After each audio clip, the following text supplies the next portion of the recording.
Livro dos Atos dos Apóstolos, capítulo de número 9. Nós vamos ler a partir do versículo de número 10. Quem encontrou, diga amém. Quem não achou ainda, diga: seja mais paciente comigo, pastor, e eu serei. Claro que todos acharam. O texto nos diz assim: E havia em Damasco um homem chamado Ananias. O Senhor o chamou em uma visão. Ananias, diante do que prontamente respondeu: eis-me aqui. Então o Senhor disse: apronta-te e vai à rua que se chama Direita, e procura na casa de Judas por um homem de Tarso chamado Saulo. Eis que ele está em oração neste momento. E acaba de ter também uma visão no qual um homem chamado Ananias se aproxima e lhes impõe as mãos para que volte a enxergar. Todavia, Ananias replicou: Senhor, tenho ouvido vários testemunhos sobre este homem, quantos males tem causado aos teus santos em Jerusalém. E ele chegou aqui com toda a autoridade dos chefes dos sacerdotes para prender todos os que invocam teu nome. Porém, o Senhor lhes ordenou: vai, pois este é para mim um instrumento escolhido, a fim de levar o meu nome diante dos gentios e os seus reis, e perante o povo de Israel. Revelarei a ele tudo quanto lhe será necessário sofrer por causa do meu nome. Então Ananias foi, e entrando na casa, impôs sobre ele as mãos, declarando: Irmão Saulo, o Senhor Jesus lhes apareceu no caminho por onde vinhas. Enviou-me a ti para que tornes a ver e fique pleno do Espírito Santo. Imediatamente lhes caíram dos olhos algo parecido como escamas, e ele passou a ver de novo, e em seguida levantou-se e foi batizado. Verso 19. E depois de alimentar-se, ganhou novas forças e passou vários dias na companhia dos seus discípulos em Damasco. Amém, queridos? Pode se assentar. Me dê de presente hoje a sua atenção por alguns minutos, que eu tenho certeza que o Senhor irá falar de forma tão profunda, tão poderosa e tão forte ao teu coração, que a partir de hoje pode ser que começa um novo processo, um novo propósito, uma nova dimensão, uma nova fase de Deus sobre a tua vida e o seu coração. Eu acabei de citar um texto para você que faz menção de um homem chamado Saulo, e que, em virtude de um propósito do próprio Deus, por alguma razão, por algum motivo, por alguma situação, Deus o decide escolher esse homem para se tornar um vaso de ouro de excelência em suas mãos, para que através do seu preparo esse homem pudesse ser usado pela manifestação do seu poder e da sua graça. Quando o apóstolo Paulo teve uma visão clara a respeito de quem ele perseguia, a vida dele foi totalmente mudada. Ele se converteu, ele teve inversão de valores, ele teve uma vida transformada em todo sentido, porque uma vez quando você bate de frente com o Cristo ressurreto, com o Salvador, há sempre uma possibilidade, e na verdade não só uma possibilidade, mas uma certeza de grandes transformações na vida de qualquer indivíduo. Quando Deus fala com Ananias em sua casa, em uma visão, Ananias fica extremamente preocupado, porque Deus também não estava falando de qualquer pessoa, estava falando de Saulo, um homem que era um judeu de carteirinha, um fariseu formado nas melhores faculdades da época, um homem gabaritado. Se você for olhar o currículo de Saulo, que no futuro ele se tornou o apóstolo Paulo, pregador dos gentios, um homem que teve a revelação de Cristo Jesus, embora não andou com ele, Ananias fica preocupado e ele começa a indagar a Deus: mas esse homem aí persegue o teu povo, Esse homem aí é uma ameaça para nós cristãos. Esse homem aí respira trauma, medo, ele destrói pessoas aonde ele chega.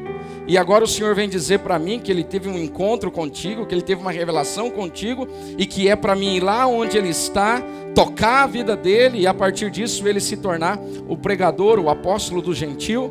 E Deus nesse diálogo diz: é exatamente isso que eu quero que você faça. E aí Deus diz uma palavra para Ananias, que é a projeção dessa palavra que eu quero falar com vocês hoje. E ele disse: vai, porque este é para mim um vaso escolhido.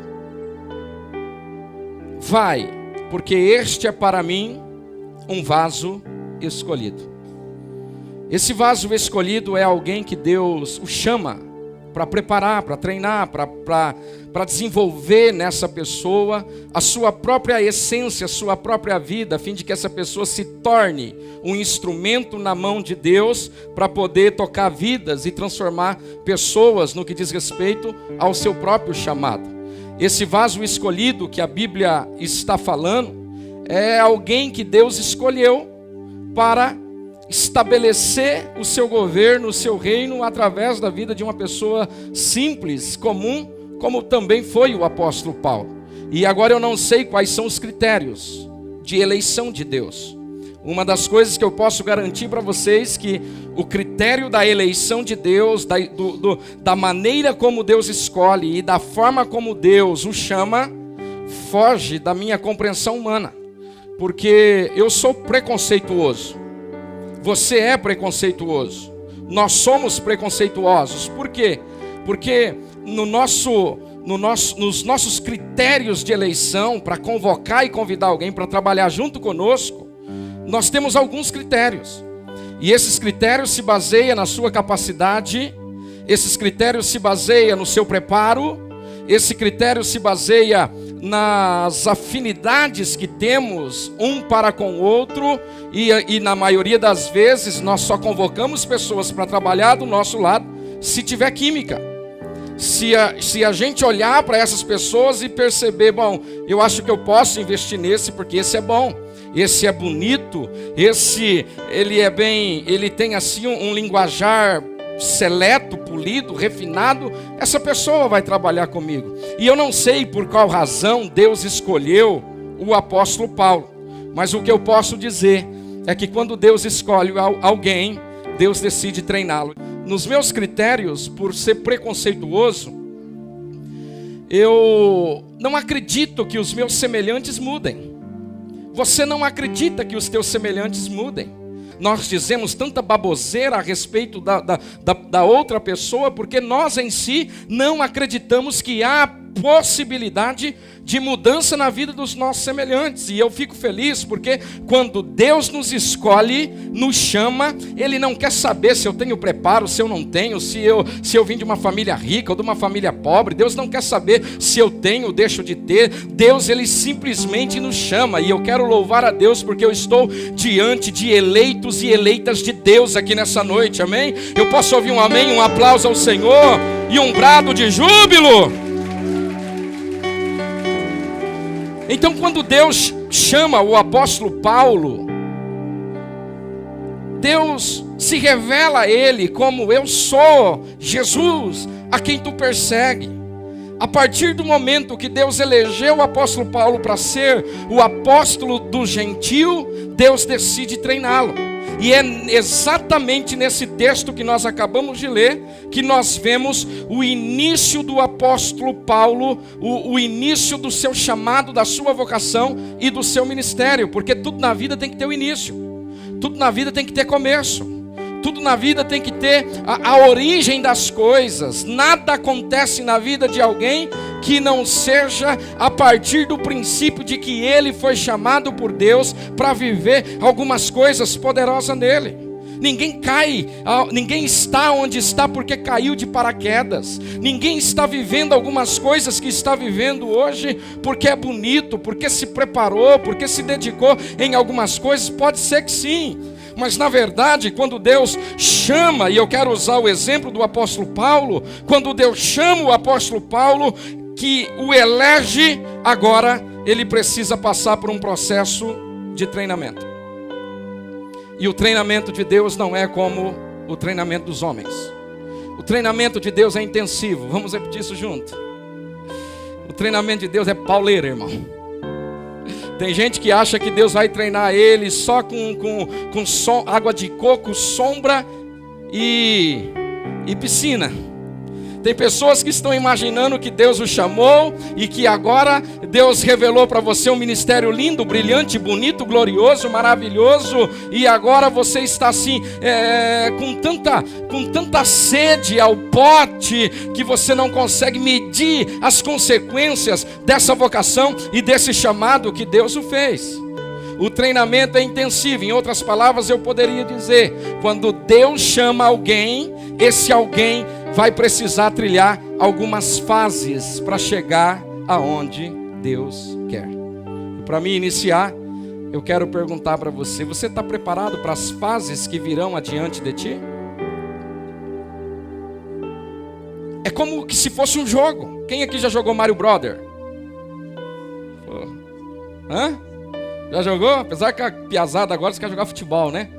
Mas quem já jogou Mario Brother? Atari, eita glória! Nintendo, aquele negócio doido lá. É as fases. Passou pelo primeiro nível, segundo nível, terceiro nível, quarto nível, quinto nível. E agora você já está apto para vencer o chefe, para vencer o valentão, para vencer o todo-poderoso. Agora você está habilitado para grandes coisas na sua vida. Querido, louvado seja Deus pela eleição dele através na sua história, amém? Glorificado seja Deus, porque Deus viu alguma coisa em você que o teu pastor não viu. Deus viu alguma coisa em você que os teus filhos não viram. Deus enxergou algo em você que ninguém enxergou, e louvado seja Deus por isso. Agora Deus está te convidando, é uma nova fase. Você está preparado para você viver tudo quanto Deus tem e tudo quanto Deus quer realizar? Você vai ser convidado a passar pelas fases. Ninguém que consegue passar pelas fases da vida consegue chegar nos lugares aonde Deus quer. Muitas pessoas não passaram do primeiro nível. Algumas chegaram até o quarto, até o quinto nível. Outros retrocederam, e a Bíblia diz: aqueles que põem a mão no arado e olham para trás não são aptos para o reino de Deus. Toda pessoa que caminhou, que iniciou a sua história em Cristo, foi vocacionado por Ele. Não temos mais o luxo, não temos mais o prazer, não temos mais a vontade e o desejo nem de olhar mais para trás. A nossa vida agora, meu irmão, é prosseguir para o alvo, para o prêmio da soberana vocação de Deus que está em Cristo Jesus. Eu gostaria de ouvir um amém e um barulho santo nessa igreja. Receba isso no seu coração.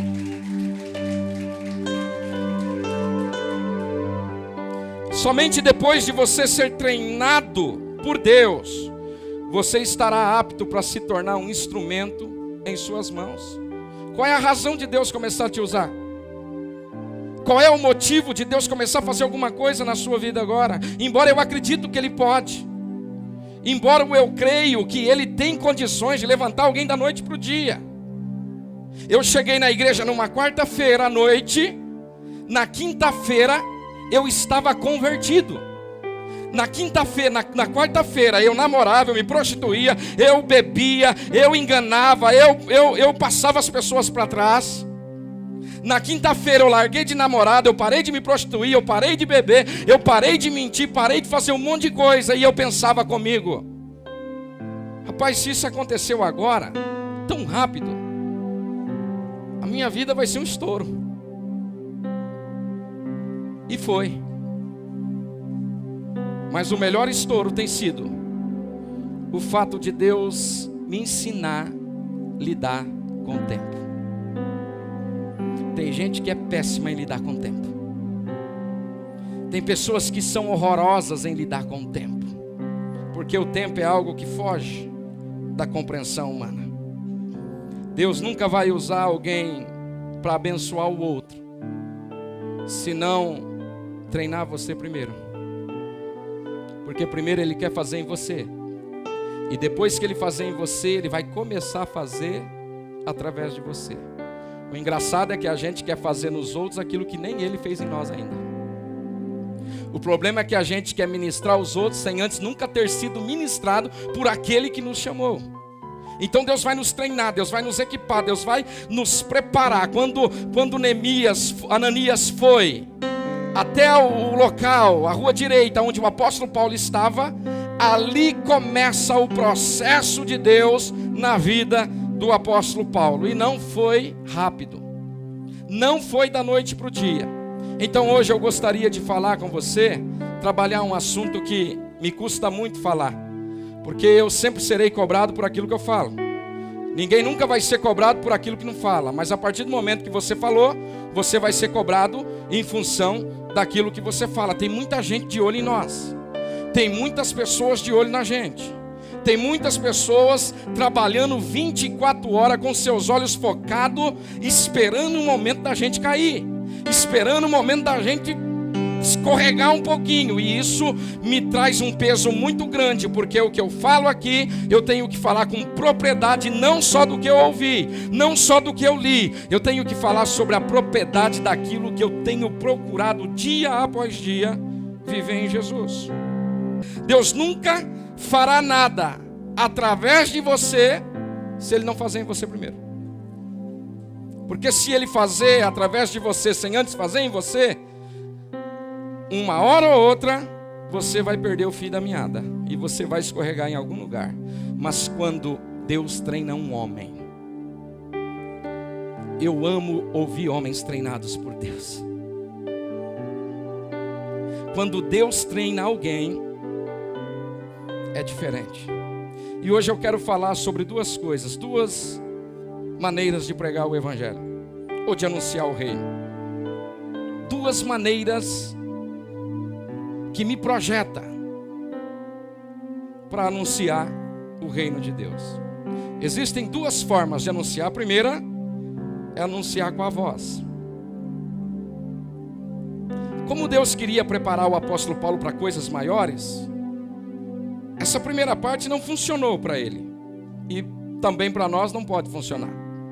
Existem duas formas de anunciar o evangelho. A primeira forma que eu anuncio o evangelho, eu posso anunciar o evangelho com a minha voz. Repita comigo: eu posso anunciar o evangelho com a minha voz. E como que eu anuncio o evangelho com a minha voz? Eu anuncio o evangelho com a minha voz baseado naquilo que eu aprendi, baseado naquilo que eu ouvi, baseado naquilo que eu li, baseado nas classes que eu frequentei, baseado no meu campo de discipulado, que eu fui treinado por alguém. Pregar o evangelho do reino de Deus com a voz, todo mundo pode fazer isso. Porque se eu quero pregar o evangelho com a voz, é só eu falar daquilo que eu li, é só eu falar daquilo que eu ouvi. Pregar o evangelho com a voz é dizer para os outros: não faça isso, e eu estou fazendo. Pregar o evangelho com a voz é usar as próprias palavras do apóstolo Paulo: tu que ensina aos outros e não te ensina a ti mesmo. Tem muita gente ensinando os outros, mas ela mesma não é ensinada. Tem muita gente tentando passar para o outro aquilo que de fato elas não são. Isso é pregar o evangelho com a voz. Pregar o evangelho com a voz é começar a usar tudo aquilo que o seminário me deu. Pregar o evangelho com a voz é aprender determinados assuntos e correr diante de um público e dizer: eu aprendi isso. E Einstein diz o seguinte, que a única fonte de conhecimento é experiência. Eu posso ensinar para você como que faz, e se eu ensinar para você como que faz, você aprende. Ou melhor, você entende. Mas você só vai aprender quando você cair na prática, quando você começar a praticar aquilo que você está ouvindo sendo ministrado, e agora você vai ser treinado na prática a viver todas essas coisas. E glória a Deus por isso, porque pregar o evangelho pregar o evangelho com a voz, todos podem fazer isso. Você não conhece algum crente que prega o evangelho e não vive o evangelho? Quem aqui conhece alguém? Você conhece alguém que fala demais de Deus, mas não vive nada de Deus? Você conhece alguém que todas as horas está lendo sobre Deus, está cantando sobre Deus, está pregando sobre Deus, está ensinando sobre Deus e ainda estão dizendo que está tendo uma revelação de Deus, mas elas não conseguem viver nada daquilo que se fala, que se prega, que se canta ou que se anuncia? Essa é a maneira de pregar o Evangelho, é pregar o Evangelho com a voz. E tem muita gente pregando o Evangelho de Jesus, o Evangelho do Reino de Deus, com a sua voz. E a voz, ela pode até convencer você de algumas coisas. A voz, ela pode levar você até algum determinado lugar. É por isso que quando as pessoas elas entram pro Evangelho de Jesus, para a igreja de Jesus, quando elas conhecem Jesus, elas ficam encantadas. Elas falam: meu Deus, eu nunca vi isso na minha vida. Eu estou apaixonado por essa igreja. Eu estou amando esse ministério. Eu estou amando essa pessoa. Aí ela começa a crescer dentro da própria igreja. Ela começa a perceber: esse não vive o que prega. Isso é triste. E aí ela começa a ter crises. Por quê? Porque foi apresentado um evangelho para ela com a voz. Eu com a voz eu posso disciplinar minhas filhas. Eu com a voz eu posso dar instrução para minha esposa. Eu com a voz eu posso instruir os meus discípulos. Mas a única coisa que farão com que eles cresçam e eles consigam viver o máximo daquilo que Deus os chamou, não é por aquilo que eu falo, mas sim por aquilo que eu vivo em Deus. Eu creio que Deus está levantando uma geração que vai ser apaixonada pela palavra dele, mas sobretudo vai ter paixão em viver o que a Bíblia diz. Aleluia! Dê um brado de júbilo, gente, e um grito de vitória. Esse modelo de anunciar o reino de Deus para o apóstolo Paulo não era bom, porque com a voz se prega o que se sabe. O apóstolo Paulo não queria pregar só o que ele sabia, e ele sabia muito. Poliglota, formado na lei de Gamaliel, instruído em toda a ciência de Moisés, judeu nato, fariseu de carteirinha, era um homem, quanto à lei, a Bíblia diz, ele mesmo vai falar a respeito da sua biografia, quanto à lei, ele era irrepreensível. Alguém para ser irrepreensível na lei, irmão, tinha que ser bom. Tinha que ser o cara, aleluia. Tinha que ser top. Se Deus treinou Paulo, irmão, você não vai estar isento do treinamento. Você vai rever teus conceitos hoje. Você quer mesmo viver para Deus? Esses dias eu vi um irmão orando: eu quero Jesus, eu darei a minha vida. Ei, irmão, vocês não sabem o que vocês cantam. Vocês não sabem. Tem coisas em casa que a minha esposa sabe, tem coisas que eu não canto. Deus está levando a sério a tua oração. Ainda que você não leve a sério, Deus está levando a sério tudo que você está orando. E na hora de Deus o negócio vai arrochar. Eu sei que essas mensagens não dão ibope. Eu não estou preocupado com ibope. Eu estou preocupado de o Espírito Santo invadir teu coração e fazer de você um cristão nato, um cristão autêntico, um homem de Deus e uma mulher de Deus abençoada por Ele. Não vamos anunciar o Evangelho só com a voz, aleluia. Não vamos falar só, não vamos dizer que Jesus é bom somente com a nossa voz. Com a voz se prega o que se sabe. E tem gente que sabe muito. Quer ver uma coisa? O que essa geração não conhece, irmãos? Tem um pastor amigo que postou algo essa semana. Hoje ele postou algo. E eu não curto qualquer coisa, você pode perceber. Mas eu tive que curtir. Essa geração sabe tudo. Pergunta para mim o que essa geração não sabe sobre Deus. Se eu te perguntar quais são os 7 nomes de Deus descritos na Bíblia, quem é o povo de Israel? Se eu perguntar para você o que Deus é capaz de fazer, você vai trazer um tratado de conhecimento para mim e você vai dizer: Deus é capaz de fazer isso e fazer isso. Pregar o reino com a voz é pregar o que se sabe, e a gente sabe tudo. Pastores estão entrando em crise porque eles não sabem mais o que pregar. Porque eles estão pregando aqui, tem gente no Google. Opa, eu já tive uma reunião aqui, eu falei uma palavra lá, o irmão já levantou a mão e falou: essa palavra que você está se enroscando aí, pastor, é isso. Eu falei: abençoado. A gente sabe tudo. A gente sabe o que Deus tem até mesmo para nossas vidas. A gente sabe o que deve fazer, o que não deve fazer, o que pode comer, o que não pode comer, enfim, nós sabemos de tudo, irmãos. Pregar o reino com a voz é pregar o que se sabe. E o apóstolo Paulo decidiu não pregar o reino com a voz, ele decidiu pregar o reino com a vida. Vamos repetir isso junto? Ele decidiu pregar o reino com a vida. Sabe qual é a diferença de pregar com a voz? É que pregar com a voz é pregar o que se sabe. E pregar com a vida é pregar com a vida. Se prega o que se vive e o que se experimenta. Quem aqui quer experimentar Deus? O apóstolo Paulo aprendeu com a vida que ninguém se torna grande antes de ser treinado. Deus está treinando muitos homens e mulheres aqui. E esse treinamento está sendo arrochado. Sabe por quê? Porque o treinamento demora. Só para você ter uma ideia, um atleta de cunho olímpico, ele treina o ano inteiro para correr 9 segundos. Eu estou falando de um atleta olímpico. Um piloto, ele passa anos e anos treinando em um simulador de voo para voar alguns segundos. O treinamento não é algo rápido. O treinamento é algo demorado e tem muita gente perdendo o foco de Deus porque Deus decidiu treinar algumas pessoas e porque elas não sabem lidar com essa questão da demora, com essa questão da espera, elas estão perdendo a essência do que Deus quer fazer na sua vida. Quando o apóstolo Paulo se converte ao cristianismo, a Bíblia diz que ele passa um tempo recolhido no deserto da Arábia, fazendo o quê? Desconstruindo ou desconstruindo e reconstruindo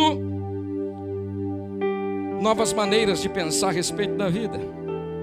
A Bíblia nos diz que ele recebeu uma visão e ele não sai pregando a visão que ele recebeu. Tem gente que recebe uma visão de Deus no domingo, na segunda-feira já quer virar pastor.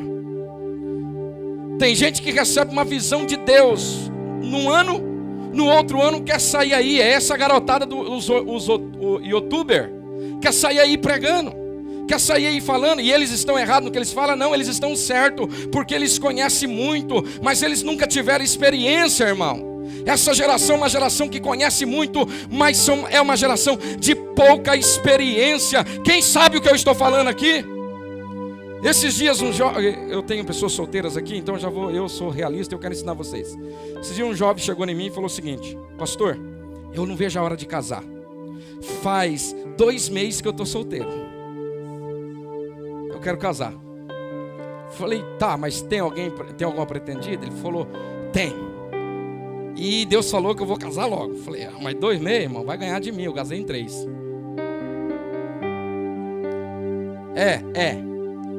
Falei, tá, mas vem cá, vamos sentar.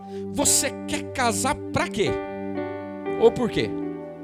Falei, casamento, pastor, é uma benção. Eu falei, tá, você já foi casado? Não. Mas eu quero casar. Mas por que você quer casar? Porque casamento é uma benção. Isso não é resposta, irmão. Concorda? Aí ele usou essas palavras assim, ó.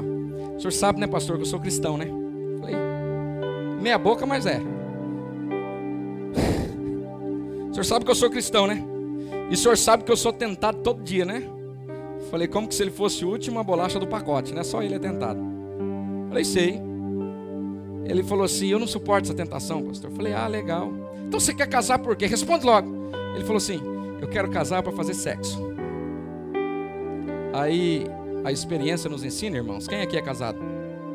É o lugar que você menos faz. Pode rir, gente. É casar, fazer. É o lugar que você... Eu sei que os homens estão com medo de levantar a mão e falar, esfrega aí, pastor. Eu sei que vocês estão com medo. Depois vocês vão me parar lá no meio lá no corredor lá da salinha. Não me para lá, pelo amor de Deus. Amém, gente? Não casa por isso. Aí a voz da experiência vai dizer para você, meu irmão, não casa por isso. Porque se você casar por isso, você vai ter problema na tua vida. Mas eles estão que nem um touro. Eu quero.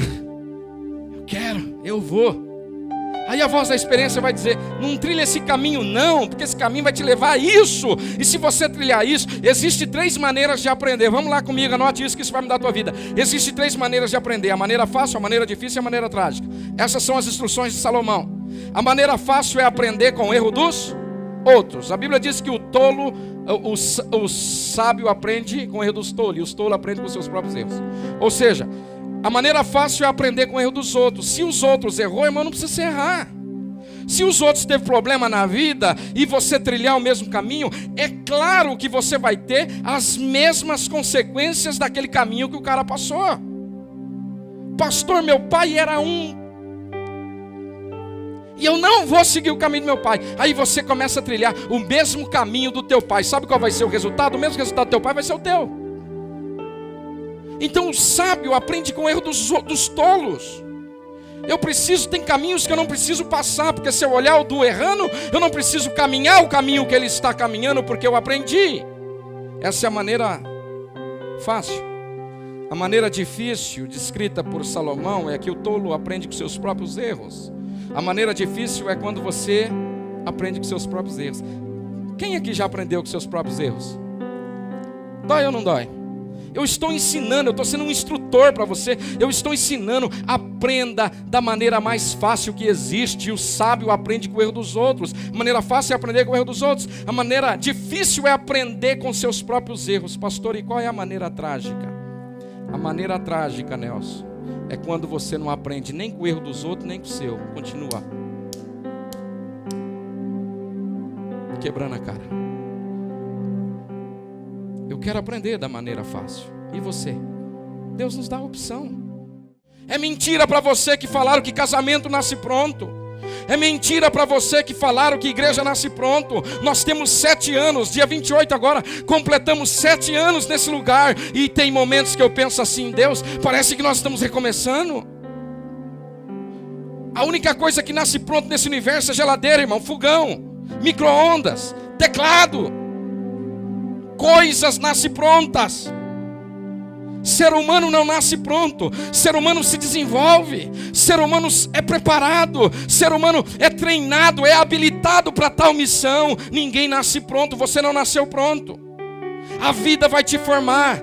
E louvado seja Deus porque você teve referência. Louvado seja Deus porque você teve instrução. Louvado seja Deus porque você teve um caminho bendito para trilhar. Mas muitos, a maioria, não tiveram essa felicidade. Homens e mulheres de Deus, ou homens ou mulheres, não nascem prontos. São desenvolvidos ao longo do tempo. E é isso que o apóstolo Paulo me ensina. Ninguém nasce pronto para o ministério. Ninguém já está apto a governar nada se não foi governado por ele antes. Quem aqui está disposto a passar pelo tratamento? Deus vai te espremer, então diga isso para o seu amigo. E o melhor treinamento, teste de fogo, treinamento de choque. O melhor treinamento que existe não é os da classe. O melhor treinamento que existe não é o dos campos do discipulado.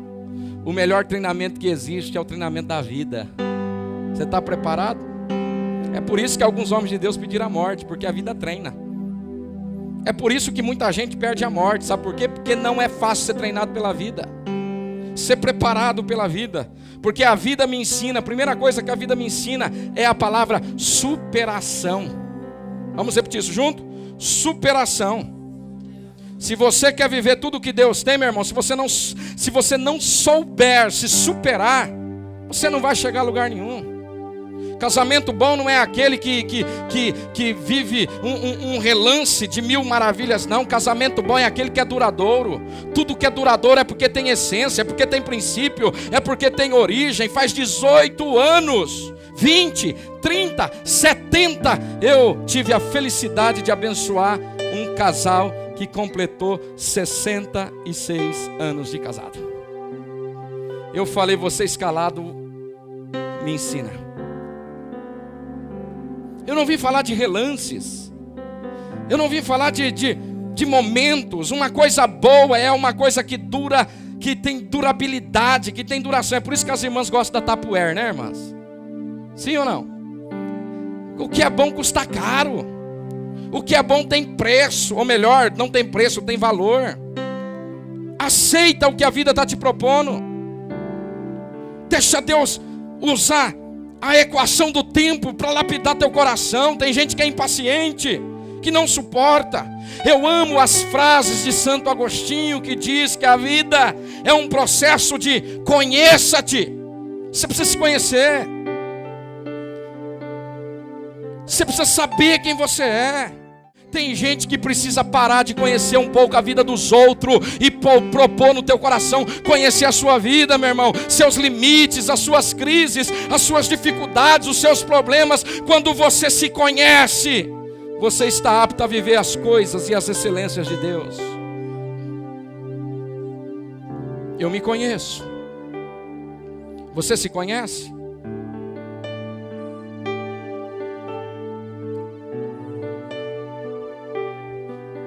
Santo Agostinho diz que a vida é um processo de conheça-te. Depois que eu me conheço, ele vai dizer o seguinte: aceita-te. Tem pessoas que não se aceitam do jeito que elas são. Eu tenho um monte de amigos que querem pregar que nem os pregadores da internet. E eu fico em crise por isso. Eu entendo que eles são meninos ainda. Bebê que tem essa característica, criança que tem essa característica. Sabe por quê? Porque eles não se aceitam. Eles não aceitam o estado que eles estão. Eles não aceitam a aparência que eles têm. Eles não aceitam o estado que ele não aceita. Você precisa aceitar a tua vida. Tem gente que não nasceu para ser líder. Tem gente que não nasceu para viver integral. Tem gente que não nasceu para ser pastor. Tem gente que não nasceu para ser rico. Tem gente que não nasceu para ir para os Estados Unidos. Tem gente que não vai conseguir sair do município. E eu preciso entender que isso também não me torna maior nem melhor do que o que vai. Eu preciso me aceitar. E quando eu me aceitar, eu começo a viver uma realidade que é peculiar minha. Conheça-te. Aceita-te. E supera-te. Você está preparado porque a vida vai trazer diante dos seus olhos? Outra coisa que a vida me ensina a lidar com a dor. É na dor que eu cresço. É na dor que eu aprendo. É na dor que eu desenvolvo meu caráter, minha essência em Cristo. É na dor que eu sou trabalhado por Deus. Eu vejo pessoas que elas querem crescer na vida, mas elas não querem ter dor. Ninguém chega aonde chegou, irmão, sem ter passado por dor. Você vai ser espremido. É como um caniço do deserto. O que é um caniço do deserto, pastor? É uma espécie de bambu. Essas foram as palavras que Jesus descreveu, o João. É como um caniço do deserto. O que é um caniço? É tipo um bambu que o vento vem, a areia vem, que o bicho enverga, mas ele não quebra. Deus quer forjar na tua vida, irmão, um caráter de um homem, de uma mulher que saiba superar a dor. Tem gente que não sabe lidar com a dor. A dor faz parte do treinamento. A dor faz parte do processo. Se você não quer sentir dor, só não sente dor quem já morreu. Só não sente dor quem já está morto. Gente que está viva vai ter muita dor. E Deus vai aplanando, endireitando o teu caminho. Porque a dor é um elemento poderoso no que diz respeito ao tratamento de Deus na sua vida. O apóstolo Paulo passou por isso. Em naufrágios, em açoites, em calúnias, difamações. Em todas as áreas ele foi experimentado. E em último, para mim orar com você, a vida me ensina a lidar com a espera.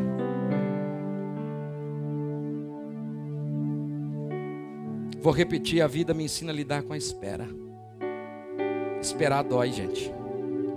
Os homens da Bíblia não foram ungidos na sexta e no domingo foi para o púlpito. Os homens da Bíblia, os homens que Deus usou, foram treinados. Quer ver uma coisa? Eu separo a vida de Moisés em 3 fases. Primeira fase, 40 anos, achando que era alguma coisa. 40 anos no palácio do faraó. Depois, 40 anos, ele começa a viver o governo de Deus. E ele descobre o que Deus é capaz de fazer na vida de alguém, na vida de um homem. Aceite o tratamento de Deus na sua vida. Todo mundo já quer começar no palácio. Todo mundo já quer começar nas honrarias que existe. Alguém um dia chegou em mim e falou assim: ei, eu quero ser ungido pastor. Eu falei: pra quê? Para ganhar presente do jeito que pastor ganha. Eu falei: engraçado, né? Os bicudos que a gente leva ninguém quer. As invertidas que a gente leva ninguém quer. Mas eu quero isso, eu quero aquilo outro. Esperar dói. Quem sabe esperar estará sempre apto a cumprir os propósitos de Deus. Você sabe esperar o tempo de Deus? Tem gente que não sabe. Quando você não sabe esperar o tempo de Deus, você faz besteira, como Abraão fez. Ou melhor, na verdade foi Abraão, porque ele era o líder de casa. Quando você não sabe esperar o tempo de Deus, você faz besteira. E por fim, Gálatas capítulo 2, versículo 20 nos diz o seguinte. Essas são as palavras do apóstolo Paulo: já estou crucificado com Cristo. Olha o treinamento que a vida fez. A vida treina isso. Já estou crucificado com Cristo. Já não vivo mais eu, mas Cristo vive em mim. Por quê?